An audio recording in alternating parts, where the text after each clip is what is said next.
दोस्तों, इस वीडियो में जानते हैं पुरातत्व संबंधी साध्य को जिनसे भारतीय इतिहास के बारे में जानकारी मिलती है। भारतीय पुरातत्व शास्त्र का पितामह सर एलेक्जेंडर कनिंघम की कहा जाता है। 1400 ईसा पूर्व के अभिलेख बोगास कोई एशिया माइनर से वैदिक देवता मित्र वरुण, इंद्र और नासत्य अश्विनी कुमार के नाम मिलते हैं।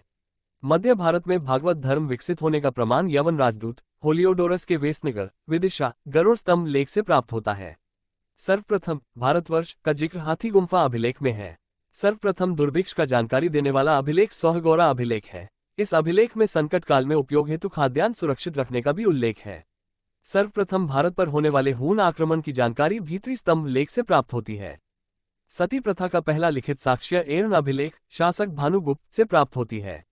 सातवाहन राजाओं का पूरा इतिहास उनके अभिलेखों के आधार पर लिखा गया है। रेशम बुनकर की श्रेणियों की जानकारी मंदसौर अभिलेख से प्राप्त होती है।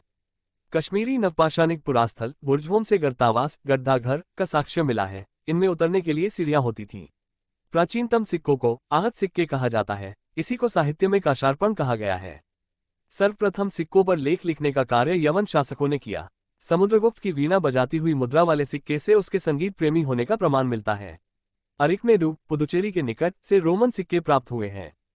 उत्तर भारत के मंदिरों की कला की शैली नागर शैली एवं दक्षिण भारत के मंदिरों की कला द्राविड़ शैली कहलाती है। दक्षिणापथ के मंदिरों के निर्माण में नागर और द्रविड़ दोनों शैलियों का प्रभाव पड़ा, अतः यह वैश्य शैली कहलाती है। पंचायतन शब्द मंदिर रचना शैली से संबंधित है। एक हिंदू मंदिर तब पंचायतन शैली का कहलाता है जब मुख्य मंदिर 4 सहायक मंदिरों से घिरा होता है। पंचायतन मंदिर के उदाहरण है कंदरिया महादेव मंदिर खजुराहो, ब्रह्मेश्वर मंदिर भुवनेश्वर, लक्ष्मण मंदिर खजुराहो, लिंगराज मंदिर भुवनेश्वर, दशावतार मंदिर देवगढ़ उत्तर प्रदेश, गोंडेश्वर मंदिर महाराष्ट्र।